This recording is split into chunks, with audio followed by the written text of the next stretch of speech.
Good morning everyone.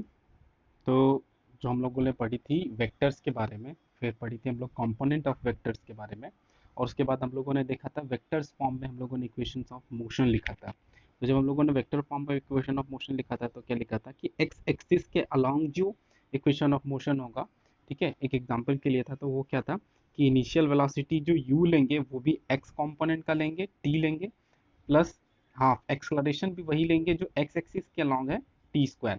Similarly y का लिखते थे हम लोग तो लिखते थे u y t plus half a y t square. ठीक है, तो जब हम लोगों ने कंपोनेंट फॉर्म में तोड़ा, ठीक है, हम लोगों ने इक्वेशन ऑफ मोशंस को, तो हमारा इक्वेशन ऑफ मोशन कुछ इस तरह के फॉर्म्स में आए थे। तो आज हम लोग इसी को यूज करेंगे और इसी के एप्लीकेशंस को देखेंगे। जो हमारा नेक्स्ट दो टॉपिक्स है इसी का एप्लीकेशन है प्रोजेक्टाइल मोशन। ठीक है, तो चलिए शुरू करते हैं। तो फर्स्ट थिंग आता है कि व्हाट इज प्रोजेक्टाइल।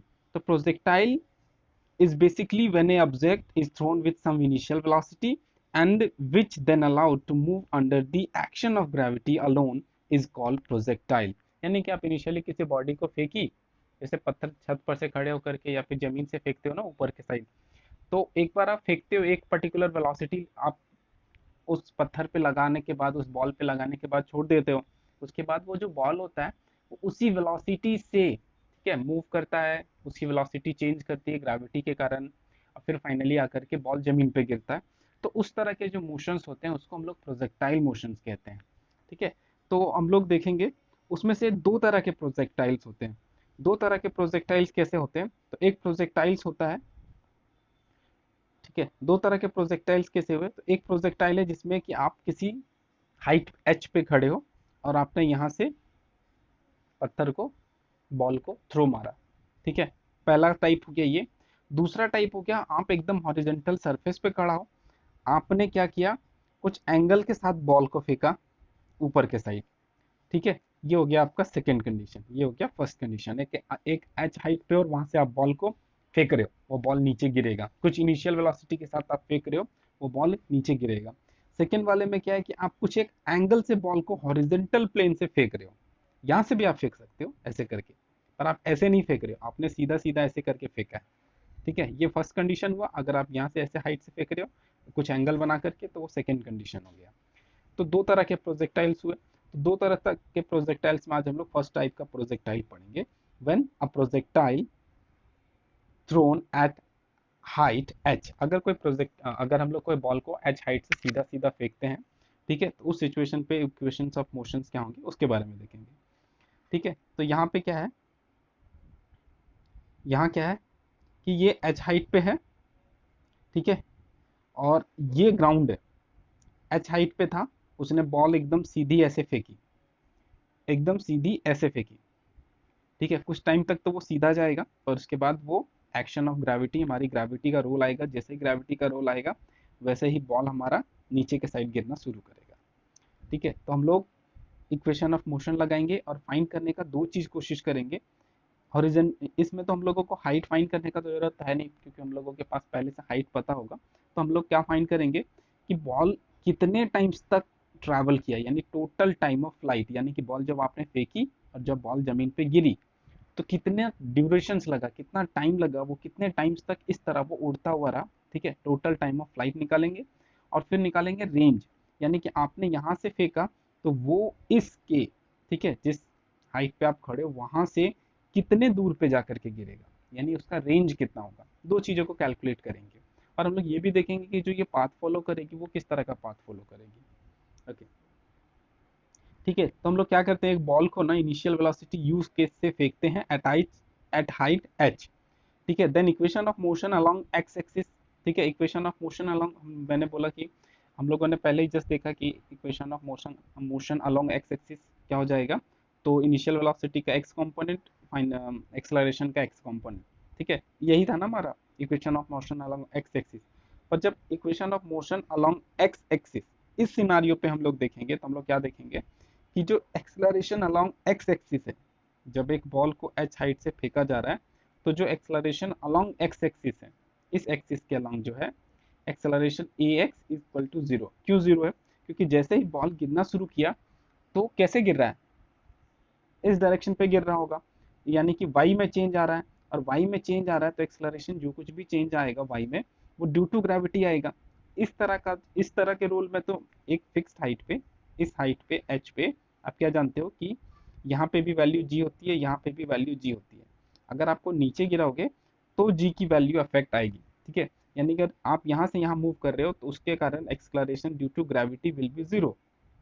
पर अगर आप बॉल को नीचे लेकर के आ रहे हो तब एक्सलरेशन ड्यू टू ग्रेविटी का रोल आता है। तो इसका मतलब है कि ax will be equals to zero. अगर ax will be equals to zero है तो ये पूरा टर्म हट गया। और यहाँ पे देखो इनिशियल वेलोसिटी ux है, तो इनिशियल वेलोसिटी आपने पहले फेंका x एक्सिस के अलॉन्ग ही ना, कुछ दूर तक तो वो एकदम स्ट्रेट गया उसके बाद गिरा, यानी कि इनिशियल वेलोसिटी जो x एक्सिस के अलॉन्ग है वो हमारा कितना होगा, जितनी वेलोसिटी से आपने फेंका है। इससे एक और चीज पता चला कि initial velocity along y axis कितना होगा, जीरो हो जाएगा, क्योंकि आपका शुरू में सिर्फ किधर ट्रेवल कर रहा है, x एक्सिस के अलॉन्ग। तो इसका मतलब है initial velocity along y axis will be zero and initial velocity along x axis will be whatever the velocity at which the ball is throne.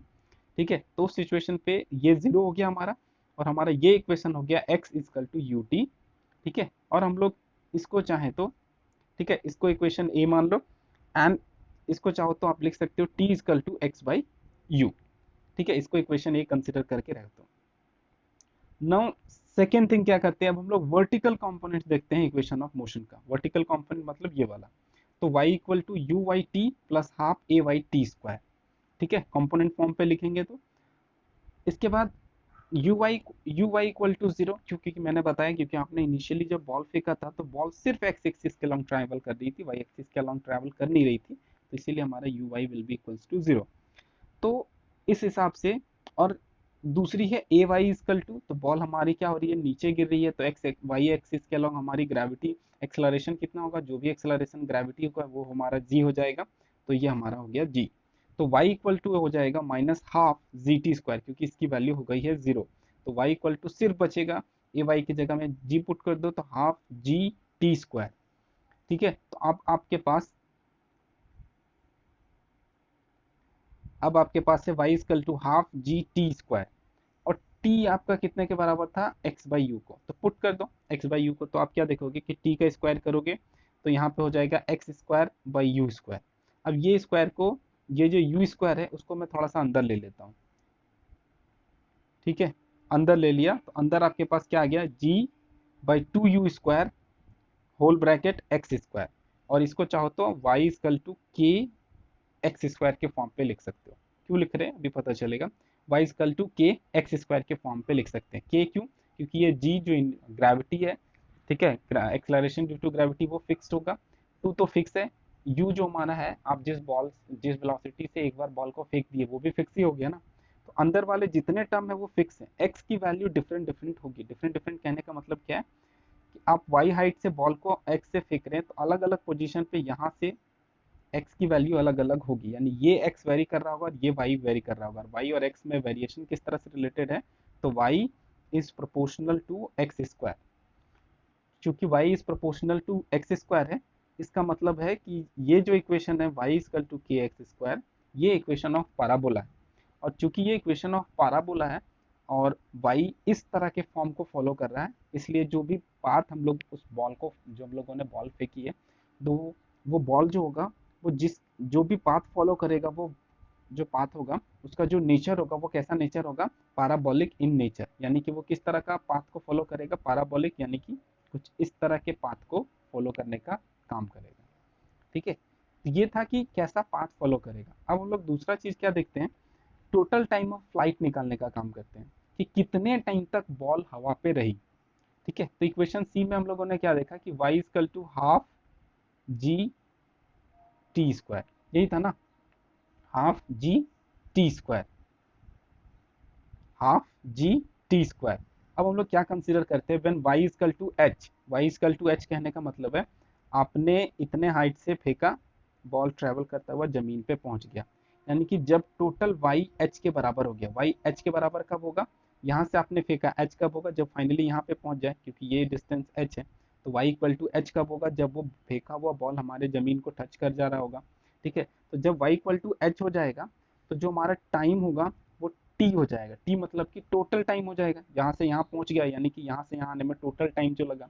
ठीक है, टोटल टाइम ऑफ फ्लाइट हो जाएगा।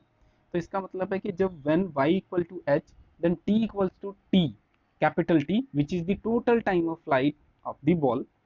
तो जो हमारा ये इक्वेशन है y equal to half g t square, ये जो इक्वेशन है y equal to half g t square, वो कन्वर्ट कर होकर के हो जाएगा h equal to half g capital T square, और इससे हम लोग t इक्वल टू लिख सकते हैं root under 2h by G. तो अगर आप किसी बॉल को h हाइट से फेंक रहे हो और आपको जानना है, आपको कैलकुलेट करना है, आपको फाइंड करना है कि what will be the value of total time taken by the ball to hit the ground, तो आप कौन से फार्मूले को यूज करोगे, 2h by g, simply 2h by g find करोगे। इसका मतलब एक चीज ध्यान देने वाली बात है, ध्यान देने वाली बात क्या है कि देखो यहाँ पे u का कहीं भी रोल नहीं है, यानी कि अगर एक बॉल को u इक्वल टू 10 मीटर पर सेकेंड से फेंको, अगर हाइट 100 है, जी तो वैसे भी फिक्स है, तो अगर 10 मीटर से फेंको तो जो टोटल टाइम उस बॉल को लगेगा जमीन पे आने के लिए, और वही जब u की वैल्यू 100 कर दो तब जो टाइम लगेगा, दोनों ही टाइम सेम सेम होंगे, क्योंकि जो हमारा total time taken by ball to hit the ground, ठीक है, वो इस बात पे डिपेंड नहीं करता कि उसकी वेलोसिटी कितनी है, इस बात पे सिर्फ डिपेंड करता है कि कितने हाइट से फेंका जा रहा है। यानी एक ही हाइट से 4 बॉल फेंका जाए 4 अलग अलग वेलोसिटी से, तो चारों बॉल्स ग्राउंड को एक ही टाइम पे टच करने का काम करेंगे। ठीक है, अब नेक्स्ट है हमारा हॉरिजेंटल रेंज। हॉरिजेंटल रेंज मतलब कि आप छत पर से फेंके, यहाँ से फेंका, ठीक है, बॉल कितने मैक्सिमम डिस्टेंस, ठीक है, कितना मैक्सिमम डिस्टेंस ट्रैवल करेगी एक्स एक्सिस के लॉन्ग, तो ये हो गया इसका रेंज। ठीक है, तो हम लोग रेंज कैसे कैलकुलेट करेंगे, तो हम लोगों ने इक्वेशन ए में क्या देखा था कि x equal to u t था। अब हम लोग क्या देख रहे हैं कि when t equals to t, तो जब टाइम टोटल टाइम के बराबर हो जाएगा तब हमारा बॉल रेंज पे गिर चुका होगा, यानी कि हमारे ग्राउंड पे गिर चुका होगा, तब यहाँ से यहाँ का डिस्टेंस मेजर कर देंगे, और x equal to u t है, तो इसका मतलब है कि जब t equal to capital T हो जाएगा तब x हमारा वो रेंज हो जाएगा r। ठीक है, तो अब हम लोग क्या करते हैं, तो यहाँ पे x है, उसके जगह पे r, ये u है। अब जब कैपिटल टी जो स्मॉल t है वो कैपिटल T हो गया तो x हमारा r हो गया, और अभी अभी हम लोगों ने t की वैल्यू निकाली थी, तो t की वैल्यू पुट कर दो। ठीक है, t की वैल्यू पुट करोगे तो u into root under 2h by G value मिलेगी। ठीक है, u root under 2h by ji.